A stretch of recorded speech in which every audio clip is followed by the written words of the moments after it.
Donc, on va commencer par se présenter rapidement et dire un petit mot sur nos sociétés, puis après, on rentrera dans le vif du sujet. Donc, c'est moi qui lance les hostilités. Donc, Amélie Torres de la société Schneider Electric. J'ai 39 ans, je suis en couple avec 2 enfants de 5 ans et 7 ans et demi. J'ai fait une école d'ingénieur à Paris et à la suite de cette école, je suis partie, c'était un choix personnel, je suis partie 1 an à Pékin étudier le chinois. J'ai pu avoir une bourse en fait par le biais de Paris Tech pour faire cela, donc c'était une belle chance. Suite à cette expérience en Chine que j'ai vraiment appréciée, moi j'ai souhaité continuer du coup à l'international, on est quand même dans le sujet, et j'ai postulé auprès de Schneider Electric Chine, pour préciser. J'ai été embauchée à Schneider Electric en France, mais j'ai pu repartir au bout de 6 mois à Shanghai, où je suis restée 2 ans en tant que dans des équipes de R&D technique. À la fin de signation, je suis rentrée en France et à peu près 1 an après, en fait, moins de 6 mois après, on m'a proposé de partir en Australie. Ça a encore mis 6 mois à se faire, mais je suis partie ensuite en Australie en tant que chef de projet, où je suis restée 2 ans. Et là maintenant, depuis 2011, je suis à Grenoble. C'était aussi un choix de rentrer en France parce que c'était le moment où je voulais fonder une famille et je souhaitais la fonder près de ma famille. Donc, je suis rentrée en 2011 en France, même si depuis, je ne suis pas dans une carrière à l'international, ça reste quand même à l'international, de fait que je suis en communication avec des équipes mondiales de façon quotidienne, et j'ai eu l'occasion de pas mal voyager dans les pays indiqués ici, Inde, Chine, US, Mexique, Canada. Hélène, je vais te laisser la main. Alors, je suis Hélène Olanier, j'ai 56 ans, 2 grands-enfants.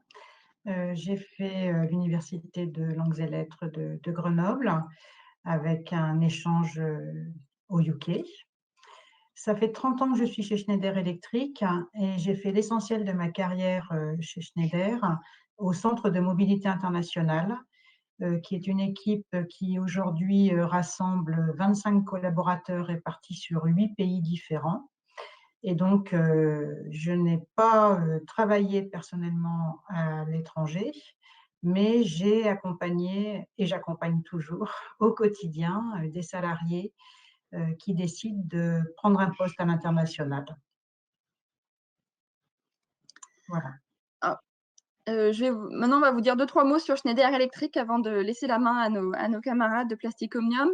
Donc, le premier mot sur Schneider, c'est que parce que souvent, Schneider Electric, on l'associe à des télévisions, donc ce n'est pas nous. On ne fait pas des télévisions, nous, on est les champions, on est champions sur la gestion énergétique et l'efficacité énergétique pour pouvoir tirer le meilleur de notre énergie, nos ressources, dans un contexte global où on est toujours à vouloir plus consommer, mais avec des ressources de moins en moins nombreuses et durables.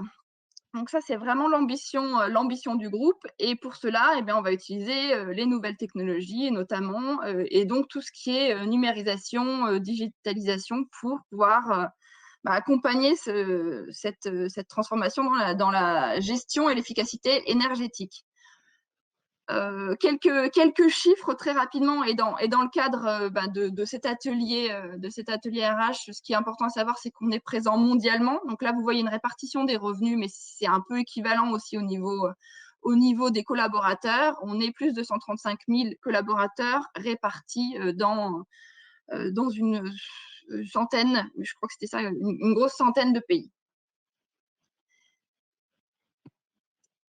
Hélène ? Alors, cette représentation mondiale des collaborateurs de Schneider Electric, elle est très bien répartie sur le monde entier, comme l'a dit Amélie, mais elle se reflète également sur les mobilités internationales.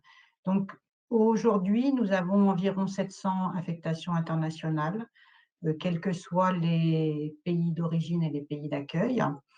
Cela représente 59 nationalités et aujourd'hui, nous avons 64 pays d'accueil. Mais cette liste, bien sûr, elle évolue tous les jours au fur et à mesure des implantations des sites du groupe. Vous avez aussi une répartition géographique des mobilités internationales. Donc l'Europe est toujours une région très, très dynamique pour les mobilités internationales parce que, il y a des tas d'accords qui facilitent la mobilité intra-européenne. Ensuite, on voit également qu'on a beaucoup de mouvements vers l'Asie et vers tout le continent, africain, incluant le Moyen-Orient. Je dirais que la zone peut-être où on est le moins présent aujourd'hui pour les mobilités internationales, c'est l'Amérique du Sud.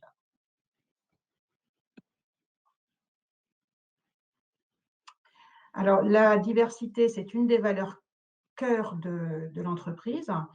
On a d'ailleurs un comité exécutif qui est très, très international et constitué d'ailleurs de personnes en expatriation ou de gens qui l'ont beaucoup été. On a 42% de salariés de sexe féminin et on a à peu près 25% de femmes qui ont un rôle de leader dans l'entreprise. On embauche aussi chaque année environ 2600 salariés. Comment ça se traduit ça pour les affectations internationales? On voit quand même qu'on est en retard pour la mobilité internationale pour les femmes par rapport au nombre d'hommes qu'on envoie à l'étranger. Ça vient du fait, je pense, on aura l'occasion d'en reparler plus tard, d'une politique qui était principalement à destination des salariés hommes, et puis peut-être aussi du fait que certaines femmes ne veulent pas emmener toute la famille à l'étranger. Au niveau des âges, on voit clairement qu'on a une majorité de nos salariés en mobilité internationale qui sont en milieu de carrière. Alors, nous essayons d'avoir des programmes à destination des jeunes, dont la carrière débute, pour un peu améliorer notre diversité au niveau âge. Voilà ce que je pouvais vous dire. Donc, Nathalie, ouais.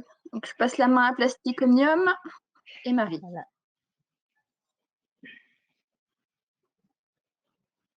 Merci. Donc, alors, je me présente brièvement. Marie Maz, j'ai 23 ans, je suis originaire de Lyon et je vis actuellement à Berlin. Donc, mon parcours, j'ai fait l'ESTACA, qui est une école d'ingénieurs spécialisée dans les transports, et j'ai choisi la spécialité automobile. Pour finir ce master, j'ai fait un MS Embedded Lighting System, qui est spécialisé dans l'intégration des systèmes lumineux.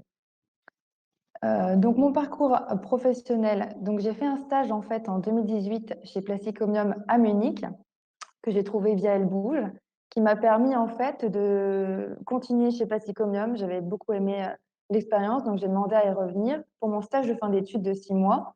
Et donc là, j'ai été envoyée sur Berlin dans une équipe innovation, Lighting and Transparency. Donc, c'est en partenariat avec ELA et on intègre des systèmes d'éclairage dans les pièces de carrosserie. Donc, après ce stage-là, en 2020, donc j'ai décidé de rester sur Berlin. On a fait un VIE et donc le but est de rester sur l'Allemagne pour la suite.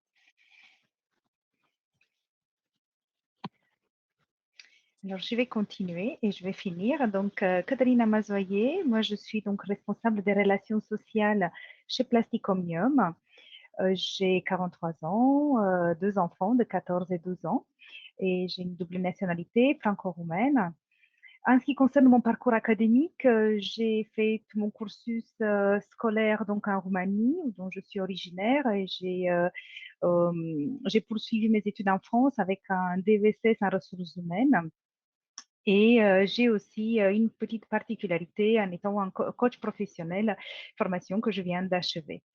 J'ai envie de dire que mon parcours et avoir fait les études en France, mon premier DVSS en France, c'est déjà ma première expérience de travailler ou s'intégrer à l'étranger. Je vous en parlerai un peu plus tard.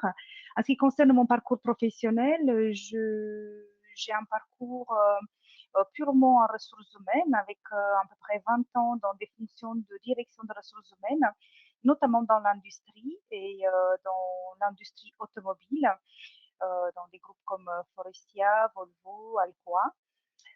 J'ai toujours évolué dans un contexte international, en travaillant avec des équipes internationales et en intégrant des équipes réparties partout dans le monde. Et je travaille aujourd'hui uniquement pour la France, mais ma volonté aussi, c'est de continuer à travailler à l'international. Alors, je vous propose de présenter très rapidement le groupe Plastic Omnium, et on a une petite vidéo qui va démarrer pour vous présenter nos métiers, notre corps de métier. Et je vais juste faire quelques petits commentaires pendant que vous allez visionner cette vidéo. Donc, le groupe Plastic Omnium, c'est un groupe industriel. Donc, nous sommes un groupe international implanté dans 26 pays, un équipement automobile. La spécificité est que nous sommes une entreprise familiale de plus de 75 ans qui est cotée en bourse. Alors, les chiffres, quelques chiffres sur notre activité. Nous sommes divisés donc dans 3 grosses divisions: Intelligent Exterior System, Clean Energy System et les modules. Et si on entre un peu plus dans le détail des chiffres, aujourd'hui nous sommes implantés dans 35 pays à travers le monde, avec 131 usines et 25 centres R&D, avec 31 000 employés à travers le monde, un revenu de 9,2 milliards d'euros et un chiffre assez important: 4,5% de nos revenus sont investis dans la recherche et le développement.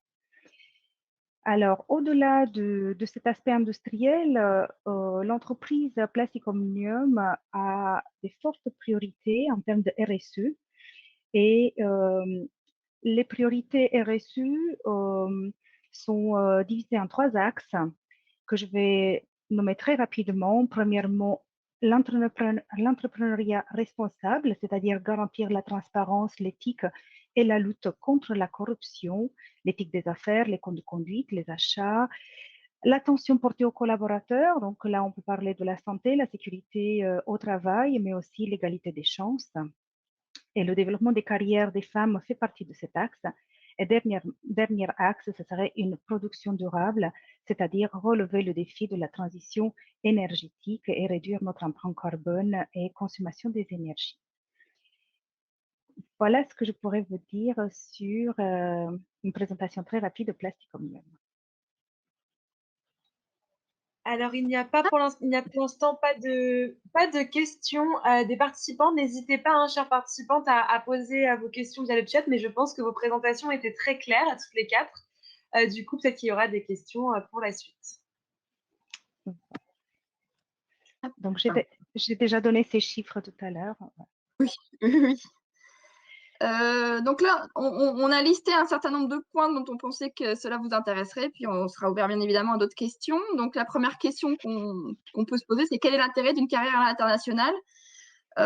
Moi, j'y vois déjà, donc c'est Amélie qui parle, j'y vois déjà un intérêt assez personnel, hein, sur la découverte d'une nouvelle culture, une ouverture sur aussi une nouvelle culture et une autre façon de travailler également, hein. Ça ouvre énormément de portes personnelles et puis potentiellement aussi professionnelles. Mais c'est vrai que moi, c'est cet aspect-là, en tout cas, qui m'a conduit à aller à l'international. Oui, j'ajouterais que l'employabilité qu'on acquiert et qu'on peut développer grâce à une affectation à l'international est très significative. On le voit tous les jours dans le parcours des personnes de l'entreprise qui ont pris un poste à l'international, et on le voit aussi à l'analyse des CV quand on recrute. Donc c'est vraiment un gros plus pour le CV d'avoir tenu un poste à l'international. J'ajouterais aussi que ça permet et Amélie, tu en es sans doute le témoin, ça permet d'acquérir de nouvelles méthodes de travail qui sont tout à fait différentes d'un pays à l'autre. et je pense que ça enrichit beaucoup le scope de compétences.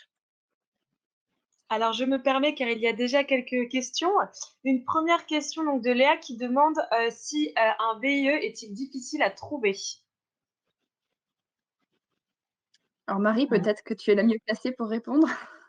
Voilà, oui, je suppose, oui.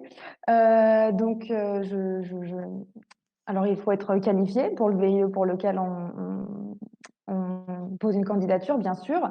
Je pense pas que ce soit hors de portée. Je pense que quand on est qualifié, que le parcours est cohérent et que on est motivé pour aller à l'étranger et que l'entreprise fait partie est partenaire de Business France, donc ceux qui s'occupent des VIE, je pense qu'il ne faut pas hésiter à postuler et ça devrait bien se passer normalement.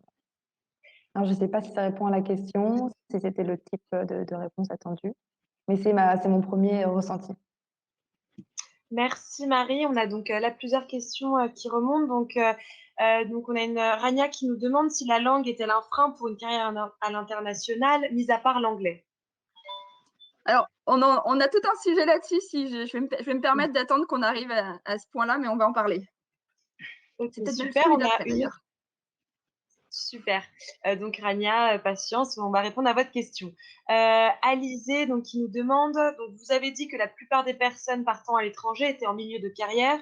Pourquoi? Comment partir à l'étranger quand on est jeune? Alors justement, je pensais que Alors je c'était pense plus que facile. justement, pardon. Vas-y Marie, si tu veux. Ah oui, ok, merci. Bah, je pensais que justement, c'était plus facile de partir à l'étranger quand on est jeune, quand c'est tôt. Hélène, c'est bien ce que vous aviez dit dès le départ.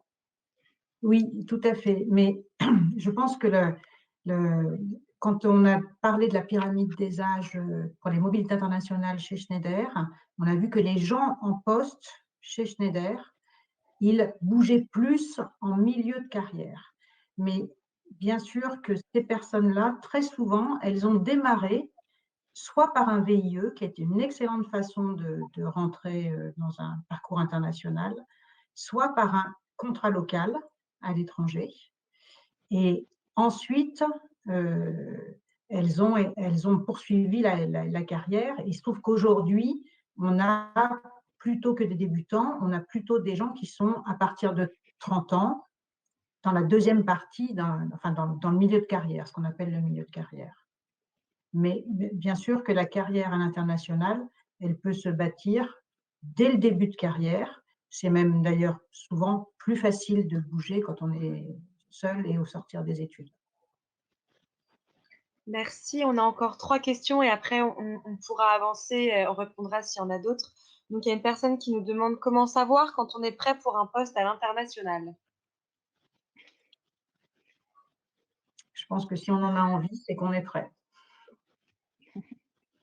Voilà, si on ressent le besoin de vouloir voir d'autres cultures, travailler avec une autre façon de voir les choses, découvrir un autre pays, exactement, Hélène, je suis d'accord. Ok, donc on a une autre question. Donc, peut-être, je pense que vous allez peut-être y répondre un peu plus tard. Donc, quels sont les postes qui recrutent le plus à l'étranger? Donc, c'est quand même une question assez générale. Dans le cas de Schneider, peut-être, et Plastic Omnium. Alors, je peux répondre éventuellement. J'ai juste, si tu peux juste reculer un tout petit peu, Amélie, dans la présentation, puisqu'il y avait effectivement les chiffres sur la carrière à l'international chez Plastic Omnium. Voilà, celle-ci, je ne voulais pas présenter. Donc, pour répondre à la question quels sont les métiers, j'ai envie de dire que aujourd'hui, chez Plastic Omnium, nous avons tout type de métiers qui sont développés à l'international. Nous sommes une entreprise industrielle, forcément, il y a beaucoup plus des profils très techniques, des ingénieurs, mais ce n'est pas la majorité. Donc, il y a aussi des profils des ressources humaines, en qualité, aux achats. Donc, tout type de métier se prête à l'international aujourd'hui à partir du moment où on a envie, comme disait Hélène tout à l'heure. Et donc, je profite pour vous présenter également donc, notre répartition. 96 salariés sont aujourd'hui avec un statut d'expatrié chez Plastic Omnium avec 55 VIE et sur 2 types de contrats à court et long terme et dans plus de 20 pays. Mais je Merci. confirme Je pense, aussi que Hélène, nous avons vas-y. une grande diversité aussi de postes parmi la population en mobilité internationale chez Schneider. Merci beaucoup. On a encore plusieurs questions. Est-ce que vous souhaitez y répondre toutes les quatre ou vous préférez qu'on avance et on répondra aux questions un peu après? Ça amène beaucoup de questions du coup, c'est très bien. Peut-être qu'on peut avancer un peu puisqu'il est possible Ouais. qu'on réponde à certaines d'entre elles, mais voilà, on va essayer de les Ok, prendre un peu au fur et à super. mesure. Oui, je vous laisse Euh, continuer. Peut-on faire donc une carrière internationale sans sortir de chez soi? Donc, je vais essayer de répondre à cette question. Oui, nous pouvons faire une carrière internationale sans sortir de chez soi. Alors, j'ai envie de dire plutôt de développer une carrière à l'international. Il y a deux possibilités. Je vais vous partager mon expérience. Tout d'abord, soit faire partie d'une équipe internationale, donc dans la même fonction, avoir des collègues qui sont repartis dans d'autres pays, ou bien faire partie d'un network de professionnels, par exemple pour moi, de la fonction ressources humaines. Donc, j'ai vécu les deux situations. En tant que chef de projet de ressources humaines, mon travail consistait à mettre en place un projet à travers plusieurs pays. Donc, dans ce cadre, j'étais amenée à travailler avec des interlocuteurs RH dans des différents pays, donc prendre en compte leurs contraintes locales, leurs impératifs légaux. Pour faire ce type de travail et faire ce type de carrière qu'on pourrait dire internationale, c'est vraiment être capable d'intégrer les spécificités de chacun et de pouvoir véhiculer un message de gestion de projet au sein de l'équipe. Un deuxième exemple que je peux vous donner, donc faire partie intégrante d'une équipe internationale, c'est-à-dire avoir un directeur, un responsable anglophone ou un responsable qui n'est pas, par exemple, français, des collègues qui sont repartis dans plusieurs pays.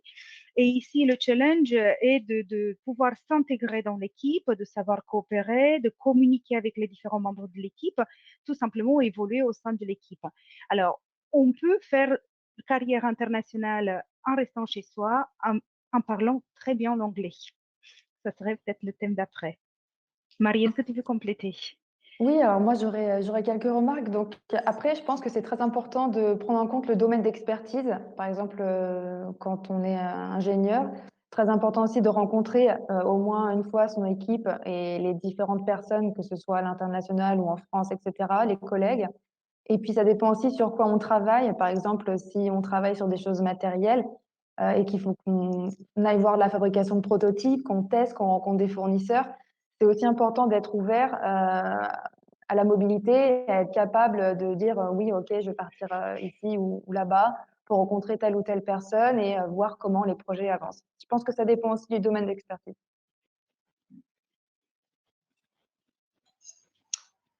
Merci. On avait, du coup, j'en profite pour reposer quelques questions, dont une qui est revenue plusieurs fois, qui concerne la retraite, qui demande une personne qui demande si travailler à l'étranger permet-il une cotisation pour une retraite en France. C'est très spécifique. Alors, je vais peut-être répondre. Oui, on peut, quand on est ressortissant français, on peut maintenir sa retraite en France, même quand on travaille à l'étranger. Il y a des fois où ça n'est pas forcément nécessaire, parce que comme je le disais, au sein de l'Europe, par exemple, il y a des accords qui permettent de totaliser la carrière. Mais si on va dans un pays qui n'a pas d'accord avec la France, il suffit de prendre le plan de retraite CFE et Humanis en complémentaire qui vous couvre comme si vous étiez en France. Bon, je pense aussi qu'il faut faire une analyse du pays où on veut aller et peut-être que les bénéfices offerts dans le pays qu'on a choisi sont aussi intéressants. Voilà. Mais il y a la possibilité de maintenir toute sa protection sociale quand on est français. Et en ce qui me concerne, ça a été mon cas pour mes deux expériences.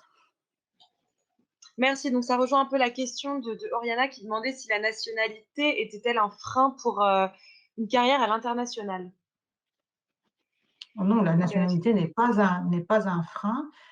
puisque même, par exemple, un Américain qui est sous contrat français, mais qui a gardé sa nationalité américaine, s'il est demain, expatrié en Chine, il peut maintenir, la retraite française puisqu'il a déjà cotisé auparavant, en France.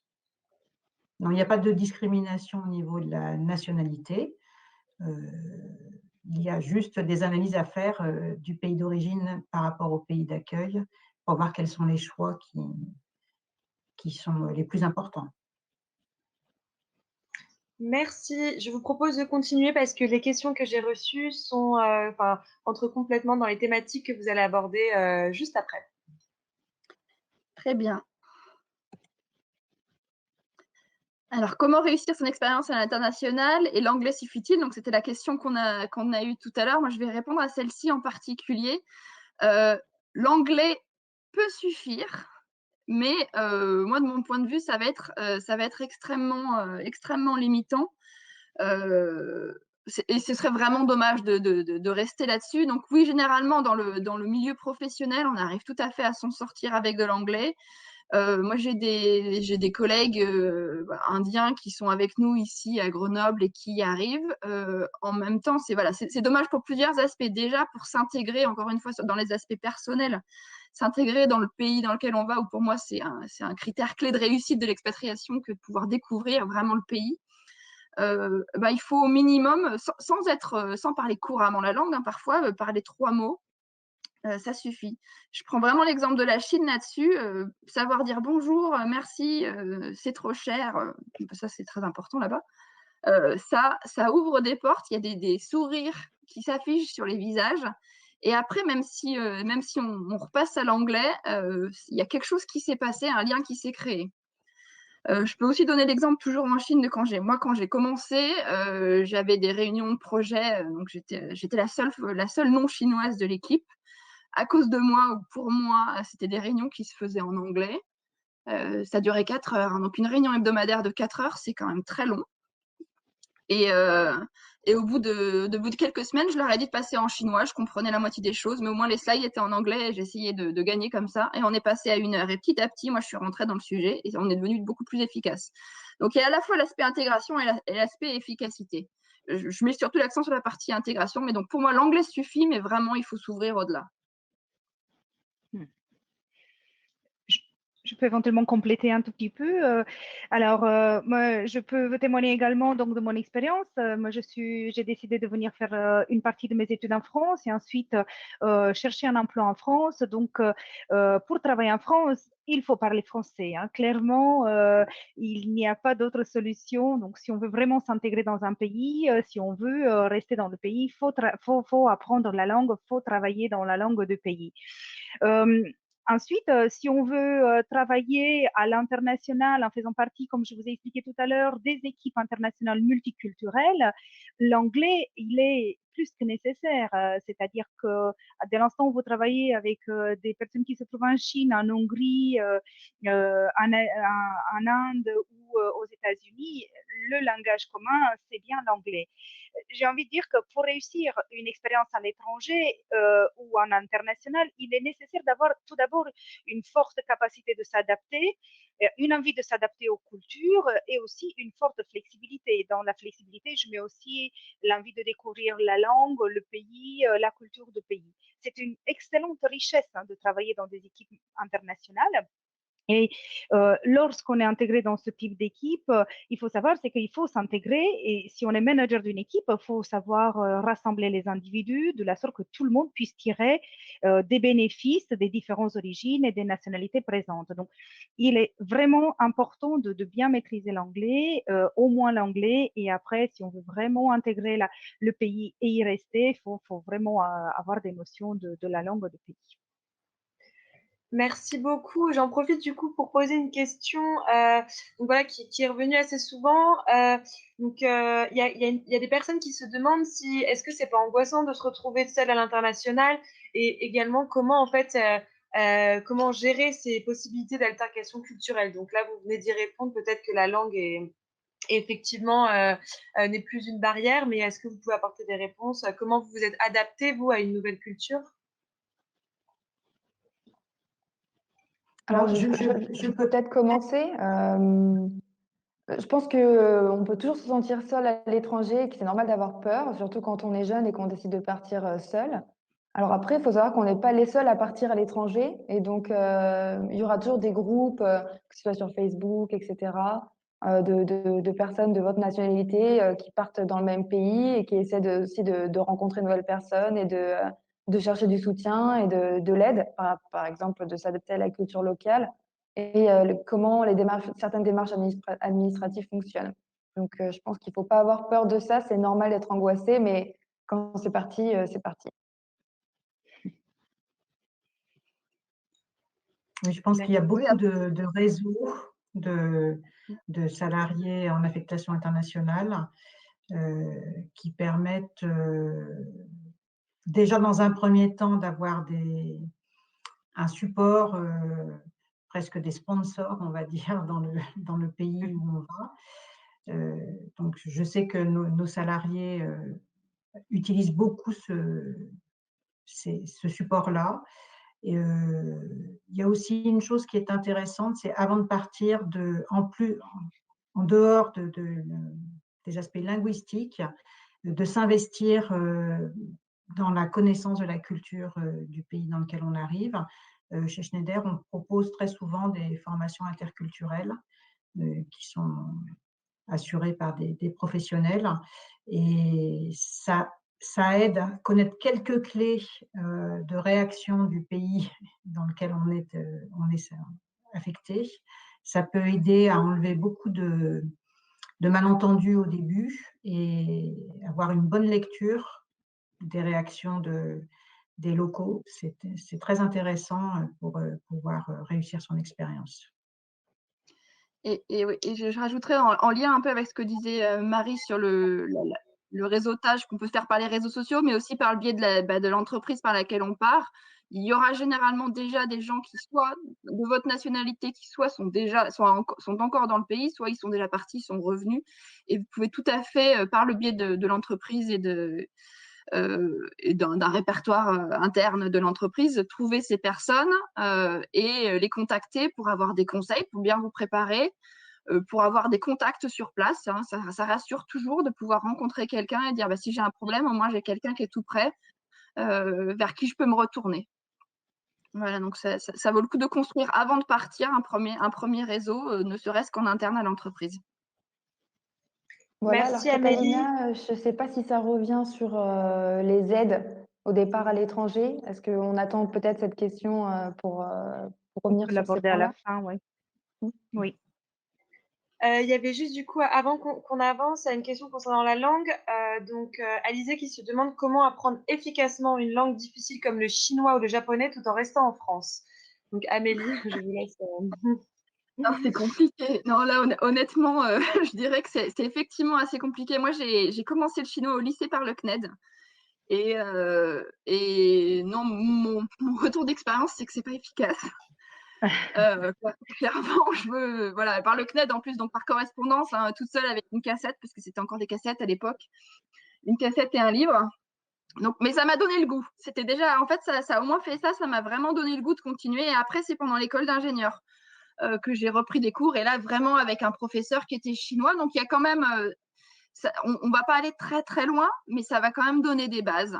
Même si j'avoue qu'après, quand je suis partie à Pékin, donc où j'ai étudié pendant 1 an la langue chinoise, hein, c'est ça que je suis allée faire.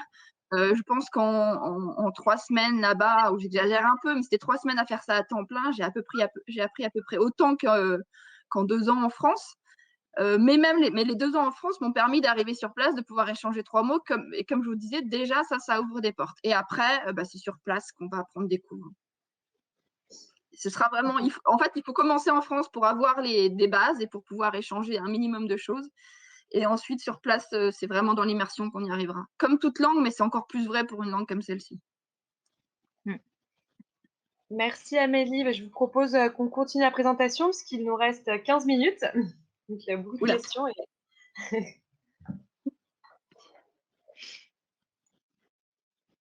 Y a-t-il des pays plus propices pour une carrière à l'international pour les femmes? Je vous laisse. Hélène, vous voulez commencer ou je me lance? Je vais juste faire une petite phrase d'introduction pour pour dire que aujourd'hui, il y a beaucoup moins de pays non recommandés pour les femmes qu'il y a 10 ans ou 20 ans en arrière. Ça s'est vraiment amélioré de ce point de vue-là. Je pense que maintenant, les seules restrictions qu'on peut mettre, ce sont des restrictions de problèmes de sécurité, plus de soucis géopolitiques dans les pays, et ça concerne aussi bien les hommes que les femmes. Et ça peut être aussi dans certains pays où, quand on part en couple, par exemple, le conjoint n'a pas de permis de travail. Donc ça peut être un vrai frein à la mobilité internationale pour les femmes, parce que leur conjoint ne pourra pas travailler. Voilà. Marie, je te laisse poursuivre. Ok, bon alors moi juste deux petits points. Du coup, je pense qu'en tant que femme aussi, il faut, si on a envie de partir dans un pays, enfin, si on a envie de partir à l'international, il faut qu'on soit quand même sûr et qu'on sache qu'on a envie de découvrir cette culture, qu'on a envie de découvrir ce pays. Donc ça peut dépendre des régions, bien sûr. Et ensuite, je pense qu'il faut, il y en a qui aiment bien se sentir en sécurité, notamment la sécurité de l'emploi. Il faut quand même se renseigner sur la situation économique des pays actuels et y aller si on se voit offrir des possibilités sur le long terme, si on a envie de rester à l'international. C'est mes deux commentaires. Est-ce qu'on prend 2-3 questions ou est-ce qu'on avance? Gaëlle, il y avait des questions à Alors, prendre dès maintenant? il y avait une personne qui demandait s'il était possible de faire un VIE pour un étranger, ou s'il existait des équivalents. Après, est-ce que c'est... Alors ça, il me semble qu'il y a une limitation, mais il faudrait se renseigner sur le site de Business France. Ouais. Voilà, c'est ça. Après, c'est des questions qui sont vraiment très spécifiques pour les cartes de résidents étrangers. Donc, je vous invite à aller sur le site de Business France, comme l'a conseillé Marie. On peut continuer. Très bien. Alors, comment décide-t-on de faire une carrière à l'international et à quel moment? Marie, est-ce que tu veux démarrer? Non, bah ça, je pense qu'on on a déjà abordé le sujet tout au long des différentes questions. Donc, effectivement, moi, je pense que c'est bien partir tôt. Moi, je suis partie tôt, après des stages, après avoir appris la langue, donc au collège, lycée, et en continuant dans mon école d'ingénieur. Donc, je pensais qu'effectivement, partir après mon diplôme, ça a gardé la dynamique. Ça me permettait de ne pas perdre cette langue en la pratiquant. Donc, je pense que tôt, c'est bien. Il faut se sentir prête, il faut avoir envie de découvrir de nouvelles choses, être ouverte aux cultures. Et il faut avoir aussi envie de développer un réseau, et aussi, ça nous permet d'avoir une facilité à travailler avec de plus en plus de personnes, avec de plus en plus de nationalités différentes dans une équipe, par exemple. Voilà. Oui, moi, ce que je rajouterais, alors je vais tout à fait dans ton sens sur le fait que tôt, c'est un bon moment. Je crois qu'Hélène l'a mentionné tout à l'heure, c'est aussi le moment où, généralement, quand on sort d'école ou qu'on est en tout début de carrière, on n'est pas nécessairement en couple, on n'a pas la famille, et partir seul, c'est plus simple. Faut dire ce qui est, c'est plus simple parce qu'on n'a pas à s'occuper, avoir les visas pour le conjoint ou trouver un moyen pour que la personne trouve un poste sur place. Donc voilà, ça c'est plus simple. Après, je pense qu'on peut partir à tout moment, et alors même si pour le moment ça reste à travailler, moi je suis personnellement dans un moment de ma vie où maintenant que j'ai refondé ma famille en étant rentrée en France, on aimerait bien repartir tous ensemble. Donc après, ça se travaille, c'est plus les mêmes contraintes, mais c'est un bon moment aussi parce que ma famille est prête aussi à le faire. Voilà. Je pense que c'était tout ce que je voulais dire sur ce sujet-là. Je peux peut-être en proposer pour poser une petite question. Donc c'est une personne qui en fait se demande donc sur son CV, c'est un premier stage, elle veut aller à l'étranger, mais elle n'a aucune expérience professionnelle, donc elle se demande quoi mettre comme référence. Alors, un premier stage, tout premier stage des études, ou un premier stage Oui, ça doit être un premier stage d'études. D'accord. Alors, je ne sais pas, mesdames, ce que vous en pensez. Je pense qu'il faut utiliser beaucoup le réseau, notamment Elle Bouge, pour ça. Après, vu que c'est une toute première expérience, utiliser la langue comme avantage, si c'est possible. Oui. Et il faut avoir un projet Ouais. professionnel bien construit à l'avance pour pouvoir justifier pourquoi on a envie de faire ça et pourquoi ça nous permettrait d'atteindre un but précis, je pense. À mon avis, c'était surtout une question en fait pour la mise en page, enfin son CV vraiment à proprement parler, comme elle n'a pas encore de référence pour se présenter en fait à l'étranger, mais comme tu l'as dit Marie, c'est vrai de mettre en avant la langue, si elle parle une langue étrangère, c'est un bon atout. Oui, et des éventuels voyages de durée relativement significative, éventuellement. Un échange de 3 mois, voilà.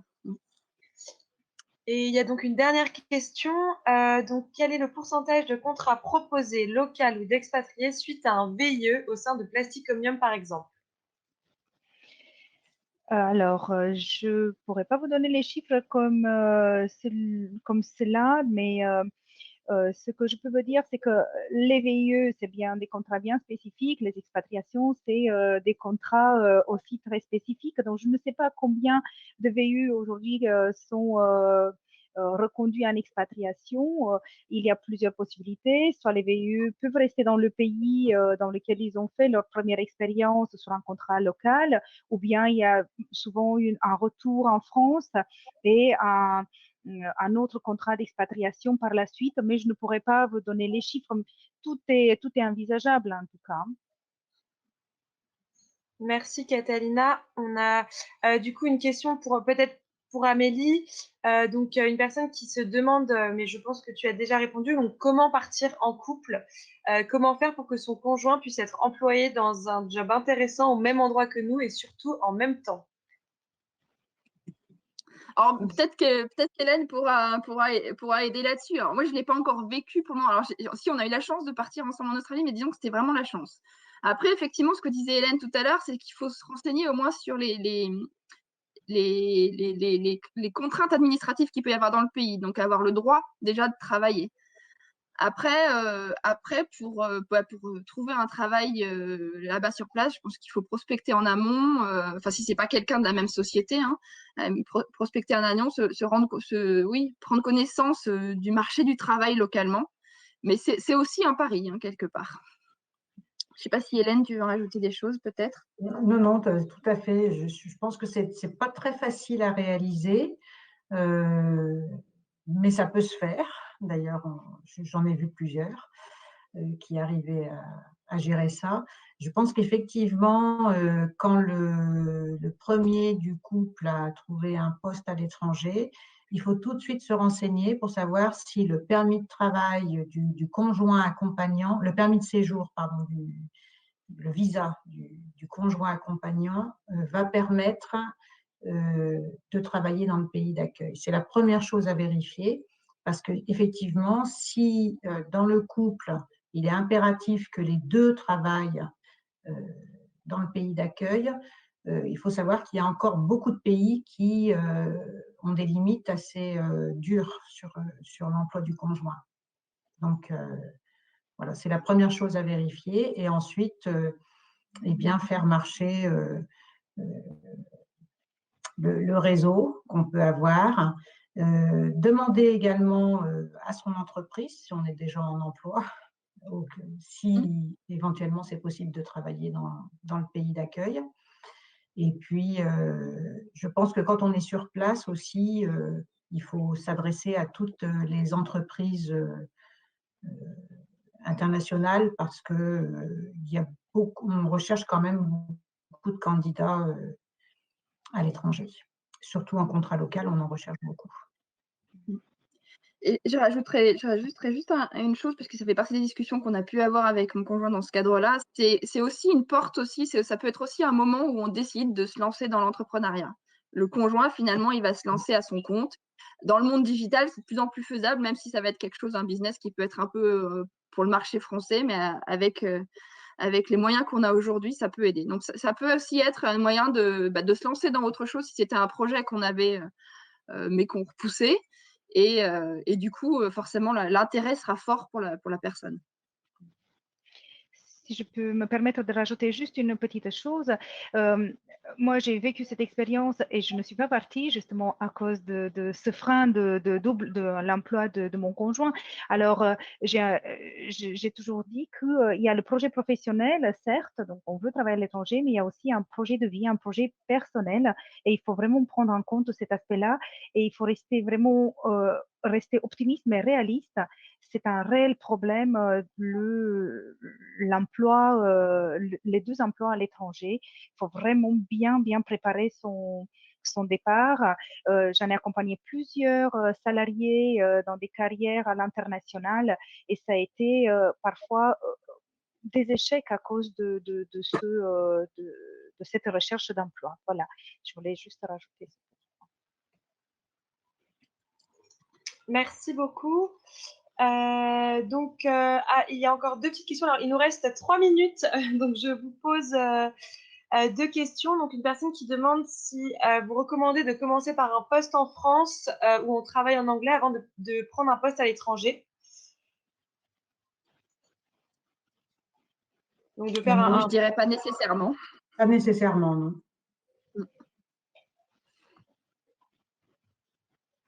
Merci. Et donc, une personne qui demande si vous recommandez de passer quelques mois dans le pays d'accueil avant de commencer à y travailler. Ça peut être une bonne idée si on prend des exemples de pays avec des cultures très différentes, comme la Chine également.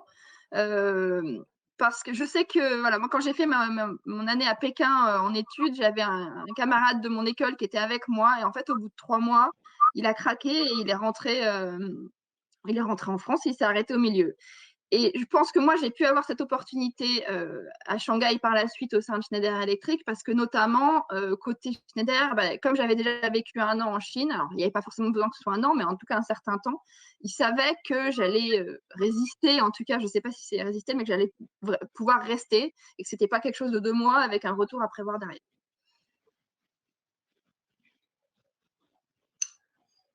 Merci beaucoup. Mais ce n'est pas obligatoire. Hein. Merci. Je vous laisse donc finir sur ces 2 minutes. Je crois qu'il restait une petite slide. Vous pouvez conclure dessus. C'est ça, oui. Alors, je dirais que l'accompagnement à la carrière à l'international chez Schneider, on s'adapte vraiment à la situation présente en fonction du statut de mobilité internationale, en fonction de la durée d'affectation et en fonction de la situation familiale. Donc, effectivement, on va accompagner surtout avec tout un panel d'assistance à destination de la famille, par exemple, pour faciliter le départ du salarié. Concernant Plastic Omnium, nous avons en grande ligne la même politique de mobilité internationale qui s'adapte en fonction de séjour et en fonction des spécificités de chaque personne qui part. Donc, les longues durées, donc de plus de 2 ans, les courtes durées entre 3 mois et 2 ans.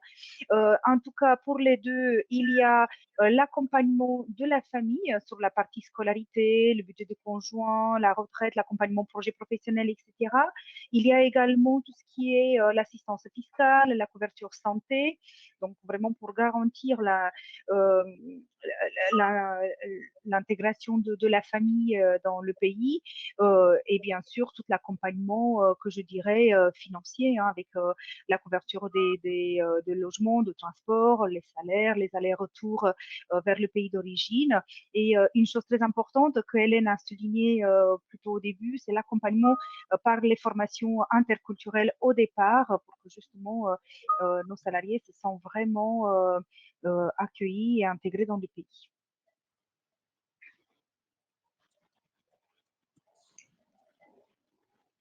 Merci beaucoup. Eh bien, nous avons fini à 12h20. Bravo, mesdames. Si vous voulez enlever la présentation du coup pour remettre vos caméras et dire au revoir à toutes les participantes. Donc, merci aussi à toutes les participantes.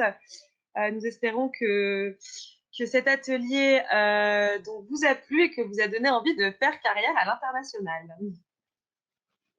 Merci, un grand merci à toutes. Voilà, merci. Merci. Merci. Au revoir. Au revoir. Merci. Au revoir.